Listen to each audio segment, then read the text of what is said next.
I just had to let you know you're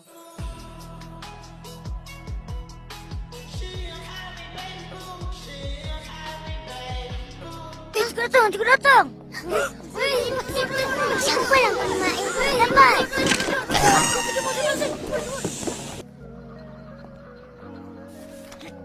Bangun! Selamat pagi, cikgu. Selamat pagi, cikgu. Selamat pagi. Nah, kali ini sebelum saya membahas materi ini, teman-teman atau adik-adik untuk duduk yang rapi terlebih dahulu. Terserah kalian mau mendengarkan materi saya sambil mencatat, mengaudio, atau terserah apapun. Pokoknya teman-teman bisa tenang dan memahami materi yang saya sampaikan. Nah, itu saya mau tanya nih, kenapa sih ada kantor yang mesti kerjaannya cepat, rapi, dan ribet, tapi kadang ada yang juga mengungkapkannya sebagai tempat aktivitas yang dikit-dikit ini kacau, padahal kan sama-sama capek ya kan. Nah, masalah utamanya bukan di orangnya, tetapi ada di cara aturnya. Coba bayangin teman-teman ya, gimana kalau misal kalian masuk di dunia kerja nih ya, terus kondisi tempat kerjanya tuh kayak gini, atau juga yang ada yang gini. Kalian pasti bakal kerja lebih produktif atau malah nambah stres? Jawabannya pasti jelas kan? Karena dari tata kelolanya yang kurang baik pastinya ya. Bukan hanya semata-mata karena perbedaan kemampuan individu, melainkan karena perbedaan dalam cara mengelola pekerjaan.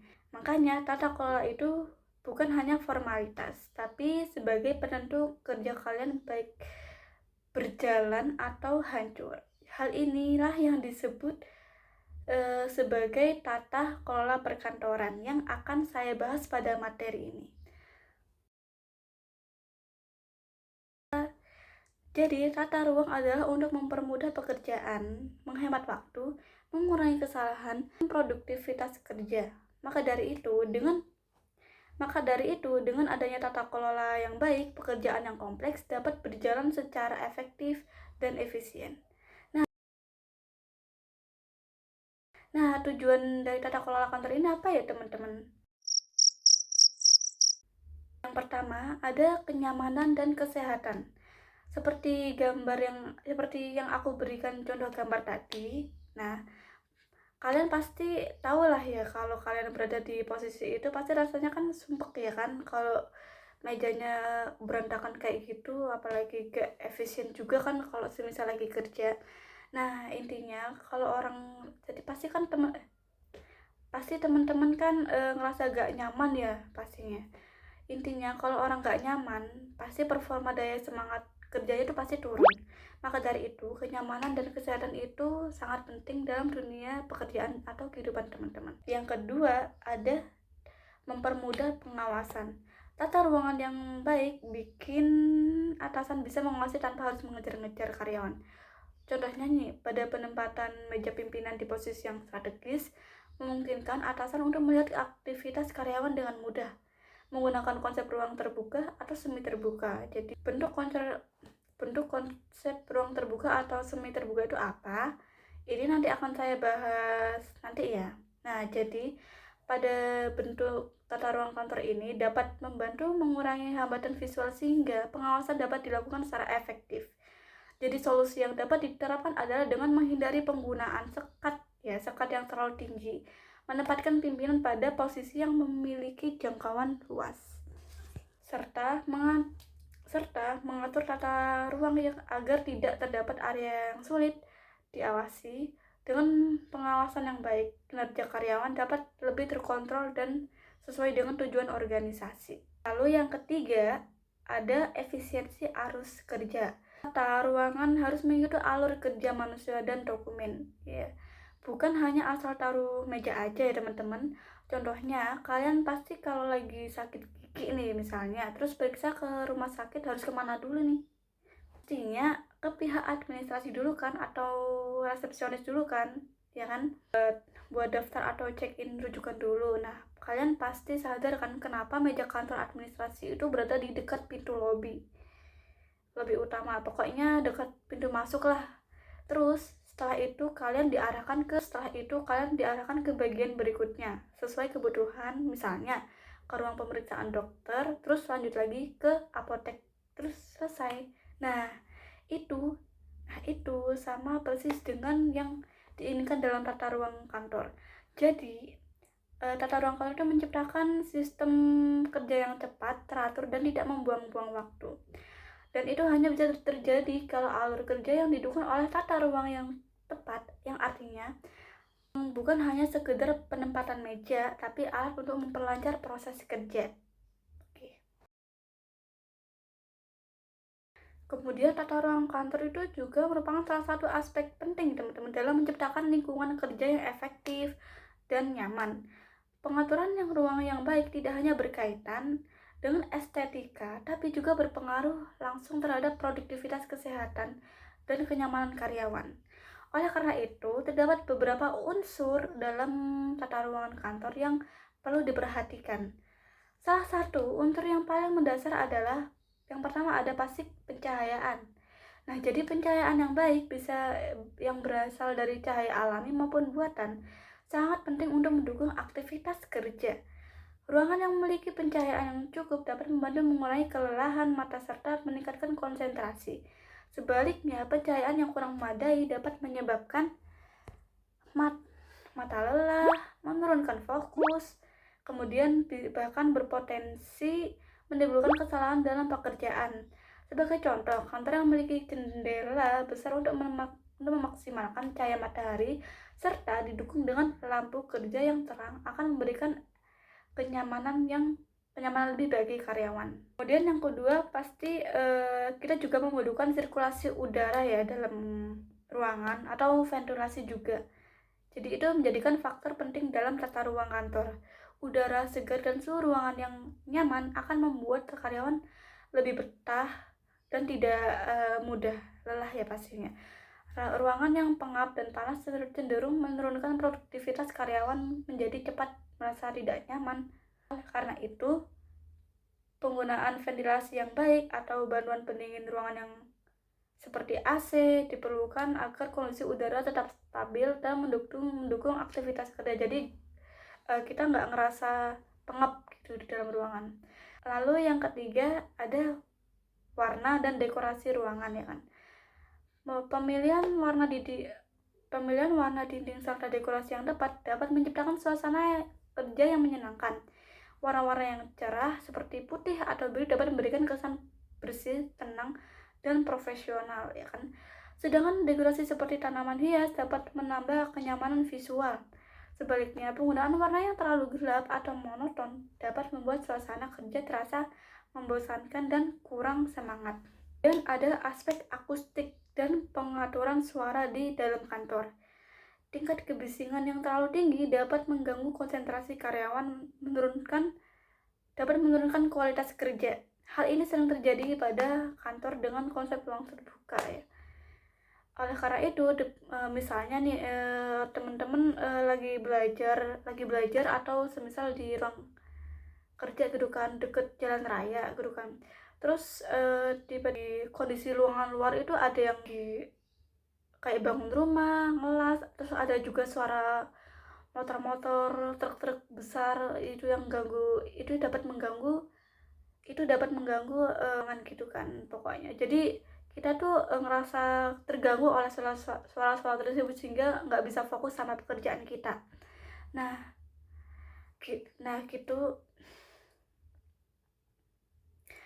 kita dapat menggunakan atau memanfaatkan penggunaan ruang tertutup untuk rapat atau pemasangan peredam suara agar lingkungan kerja tetap kondusif sehingga dapat membantu kita fokus pada pekerjaan gitu. Kemudian ada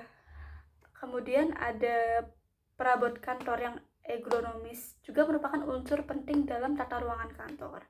Perabot seperti meja dan kursi harus dirancang agar sesuai dengan posisi tubuh. Perabot seperti meja dan kursi harus dirancang agar sesuai dengan posisi tubuh yang benar, sehingga dapat memberikan kenyamanan saat bekerja dalam waktu lama. Penggunaan kursi yang dapat diatur tinggi rendahnya serta meja dengan posisi yang tepat dapat membantu mencegah kelelahan dan gangguan kesehatan seperti nyeri punggung. Maka karyawan dapat bekerja dengan lebih optimal.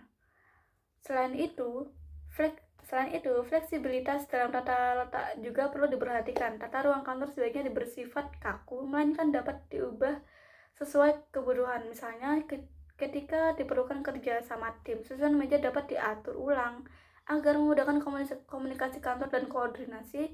Fleksibilitas ini membuat kantor lebih adaptif terhadap perubahan dan kebutuhan yang dinamis.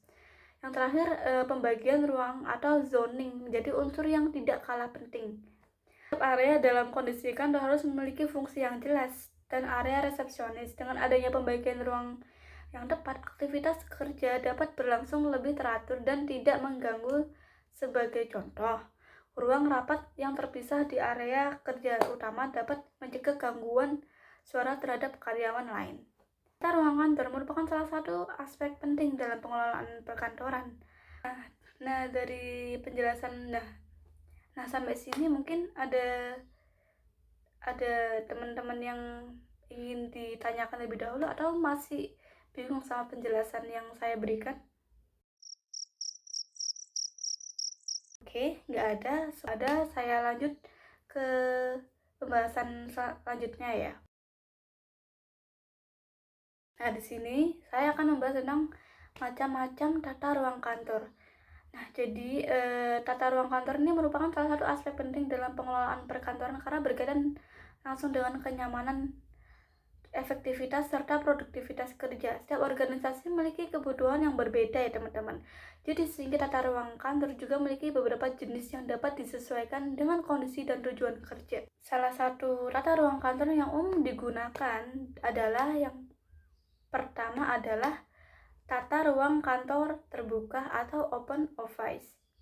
Tata ruang kantor ini ditandai dengan tidak adanya sekat atau pembatas permanen antara karyawan, sehingga semua aktivitas kerja dilakukan dalam satu ruangan besar.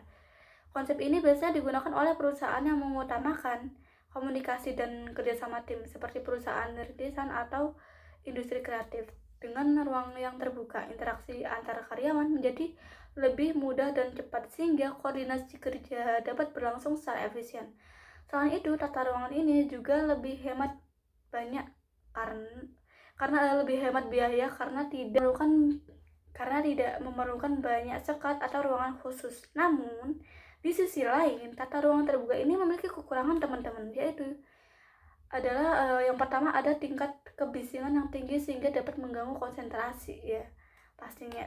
Lalu yang kedua ada kurangnya privasi juga yang menjadi kendala bagi karyawan yang membutuhkan fokus tinggi dalam bekerja. Selain itu ada tata ruang kantor tertutup ya, tadi yang terbuka, sekarang yang tertutup atau yang dinamakan closed office. Pada tata ruangan ini, setiap bagian atau individu memiliki ruangan kerja masing-masing, jadi dipisahkan oleh dinding, dipisah oleh dinding atau sekat ya teman-teman, sekat permanen. Jadi meja ini ada sekat pokoknya. Setiap bagian atau individu memiliki ruang kerja masing-masing yang dipisahkan oleh dinding atau sekat permanen. Tata ruang tertutup biasanya digunakan pada kantor pemerintahan atau perusahaan yang membutuhkan tingkat konsentrasi dan kerahasiaan yang tinggi, seperti ruang pimpinan ya teman-teman. Kelebihan dari tata ruang ini adalah suasana kerja yang lebih tenang sehingga karyawan dapat bekerja dengan lebih fokus. Selain itu, privasi juga lebih terjaga sehingga cocok untuk pekerjaan yang bersifat rahasia. Namun, kekurangannya dari tata ruang tertutup adalah komunikasi antar karyawan. Komunikasi antar karyawan menjadi lebih lambat karena terpisahnya ruangan kerja.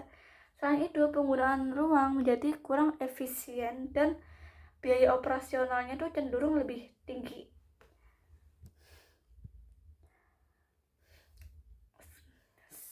serta antara. Selain itu, ruang kerja terlihat lebih rapi dan terorganisir. Namun, kekurangannya adalah gangguan suara masih dapat terjadi meskipun sudah menggunakan sekat.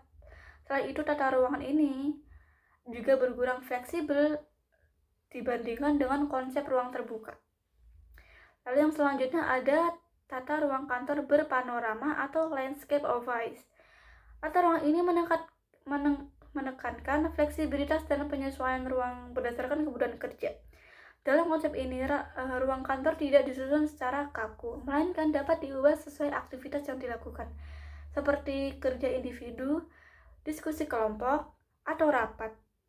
Biasanya terdapat beberapa zona kerja yang berbeda dalam satu area, misalnya kelebihan dari tata ruangan ini adalah fleksibilitas yang tinggi serta kemampuan dalam mendukung kreativitas dan kolaborasi. Namun, kekurangannya adalah membutuhkan perencanaan yang matang agar tidak menimbulkan kebingungan dalam penggunaannya. Selain itu, jika tidak diatur dengan baik, tata ruangan ini dapat menjadi ada tata ruang kantor gabungan atau mix office. Tata ruangan ini merupakan kombinasi dari beberapa jenis tata ruang kantor, seperti menggabungkan area terbuka, ruangan tertutup, serta ruang rapat dalam satu lingkungan kerja. Jadi, tiga macam bentuk kantor itu jadi satu gitu kan. Terus konsep ini juga banyak digunakan oleh perusahaan besar atau multinasional karena kemampuan menyesuaikan berbagai kebutuhan kerja. Kelebihan dari tata ruang ini adalah fleksibilitas yang tinggi karena dapat memanfaatkan keunggulan dari masing-masing jenis tata kerja. Selain itu, organisasi dapat menyesuaikan ruang berdasarkan fungsi dan kebutuhan kerja. Namun, kekurangannya adalah memerlukan perencanaan yang lebih kompleks serta biayanya itu pasti lebih besar dalam penerapannya. Berdasarkan penjelasan tersebut,